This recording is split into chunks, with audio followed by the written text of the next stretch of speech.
Para comprender realmente lo sucedido, hay que fijarse en una firma. Es la que figura en el decreto que desató el escándalo. Su nombre es Víctor Manuel Fernández. Pero hace 3 años, ese mismo hombre dijo exactamente lo contrario.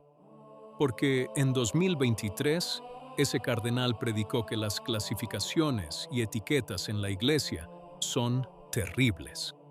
Hoy los firma. En este video, conocemos al personaje y comprendemos lo que realmente revela esta contradicción. No solo sobre él, sino sobre toda la línea. Empecemos por los hechos. Víctor Manuel Fernández, argentino apodado Tucho, es el prefecto del dicasterio para la doctrina de la fe. Es el guardián oficial de la doctrina católica, el encargado de supervisar lo que se puede y no se puede enseñar en la Iglesia. Es la mano derecha del Papa Francisco en los temas más delicados. Su nombre está vinculado a los documentos más controvertidos de los últimos años, desde los relativos a la moral hasta los de bendiciones para parejas en situación irregular. Su reputación es la de un teólogo pastoral, un enemigo de la rigidez, un defensor de la misericordia amplia e ilimitada. Y es precisamente aquí donde comienza el cortocircuito. Porque el 5 de marzo de 2023, cuando aún era arzobispo de La Plata, Argentina, Fernández pronunció una homilía en la catedral que hoy suena como una profecía invertida. Dijo textualmente: "Ustedes saben que durante muchos siglos la Iglesia ha tomado otro rumbo. Sin darse cuenta, ha desarrollado todo un sistema filosófico y moral lleno de clasificaciones, para catalogar a las personas, para etiquetarlas". Y continuó: "Esta persona puede comulgar, aquella no. Esta persona puede ser perdonada, aquella no. Es terrible que esto nos haya sucedido en la Iglesia. Gracias a Dios, el Papa Francisco nos está ayudando a liberarnos de esos patrones rígidos". Vuelve a leer esa frase y tenla presente. Es terrible clasificar, decir quién puede y quién no, quién está dentro y quién está fuera. Lo dijo hace apenas 3 años. ¿Y qué hizo ese mismo hombre el 2 de julio de 2026? Firmó un decreto que hace exactamente lo que él condenaba. Clasificación: estos 6 están excomulgados. Etiqueta: estos sacerdotes son cismáticos. División: estos laicos, si se adhieren, quedan excluidos. Este puede recibir los sacramentos, aquel no. El defensor de la misericordia ilimitada ha trazado una de las líneas más claras de las últimas décadas. El hombre que quería liberarnos de los patrones rígidos ha impuesto el patrón más rígido de todos: la excomunión. Y es aquí donde la historia revela su verdadera naturaleza. Porque esto no es solo una cuestión de inconsistencia personal, es la revelación de un método. La misericordia, sin distinción, se predica a ciertos grupos y se niega a otros. Es flexible con quienes se desvían de la doctrina e inflexible con quienes se aferran a ella. Reflexionemos sobre esto. Durante años, a las personas divorciadas y vueltas a casar, a quienes viven en situaciones irregulares, se les ha dicho: ninguna puerta está cerrada. La Iglesia acoge a todos. Ay de quien juzgue. Pero para los tradicionalistas, que solo piden la misa de todos los tiempos, se reserva la palabra más dura del vocabulario canónico: cisma, excomunión, doble moral. Con una mano se derriban las fronteras, con la otra se levanta una muy alta. Y la variable no es la gravedad doctrinal, es la dirección. Hacia el progresismo todas las puertas están abiertas. Hacia la tradición, el muro. Y este no es un caso aislado. Veamos otros ejemplos de esos mismos días y la situación se aclarará aún más. En África Central, un joven sacerdote, el padre Crepin, bautizó a 175 personas y al día siguiente fue fusilado. Un verdadero mártir. ¿Cuántos decretos, cuántos comunicados solemnes emitió Roma en su honor? Casi ninguno.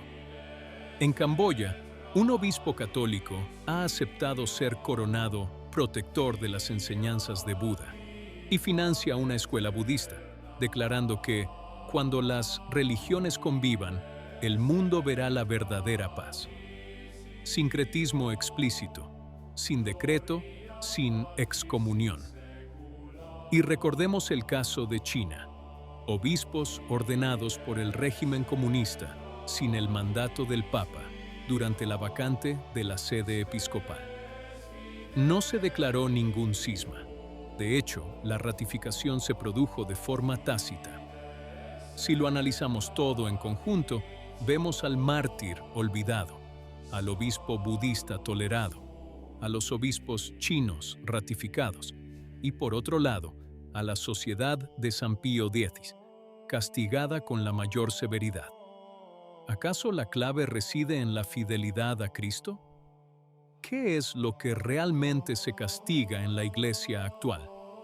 Porque si el mismo que califica las clasificaciones de terribles luego aprueba la más severa, entonces el criterio no es la coherencia doctrinal. Es otra cosa. Es la simpatía o la antipatía hacia cierta idea de la Iglesia. Tengan cuidado, queremos ser completamente justos. Se podría argumentar que los casos son diferentes. Las consagraciones de la fraternidad son un acto público y formal de desobediencia, mientras que las demás conductas son más sutiles. Esta es una objeción seria y debe ser aceptada. Pero no se sostiene del todo. ¿Por qué un obispo coronado por otra religión o que permanece en silencio ante la sangre de los mártires no realiza también actos públicos? Y sobre todo, si el criterio fuera realmente la desobediencia al Papa, entonces las ordenaciones chinas, llevadas a cabo en contra de toda norma, merecerían el mismo rigor. Pero no. Persiste una seria sospecha que la severidad de Roma se ha vuelto selectiva, dura con quienes aman demasiado la tradición, pero indulgente con casi todo lo demás. Y el hombre que encarna esta paradoja no es otro que Fernández, el teólogo de la misericordia ilimitada que se convierte en notario de la excomunión. Sus propias palabras de 2023 permanecen allí, juzgando sus acciones de 2026. No decimos esto por odio hacia nadie. Un hombre puede cambiar de opinión, puede madurar, incluso puede contradecirse de buena fe. Pero cuando la contradicción concierne al guardián de la doctrina y afecta la vida de 600,000 creyentes, entonces debe abordarse con respeto, pero con claridad. Porque la doctrina católica no es una prenda que cambie con las estaciones. Las clasificaciones son siempre terribles o son correctas cuando sirven para defender la verdad. Pero no pueden ser terribles para las personas divorciadas y sacrosantas para los tradicionalistas. La verdad no admite dos criterios. Y esta historia encierra una lección que trasciende al personaje individual. Es que las palabras perduran.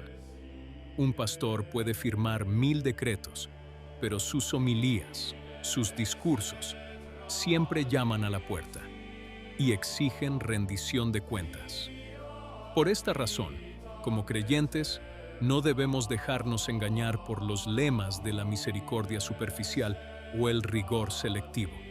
Solo existe un estándar, la fe de todos los tiempos, la fe que no cambia según quién esté al mando en cada momento. Comenzamos con una frase. Es terrible clasificar, etiquetar, decir quién está dentro y quién está fuera. El cardenal Fernández la pronunció en 2023. En 2026, ese mismo cardenal firmó la clasificación más severa en décadas. Esto no es noticia.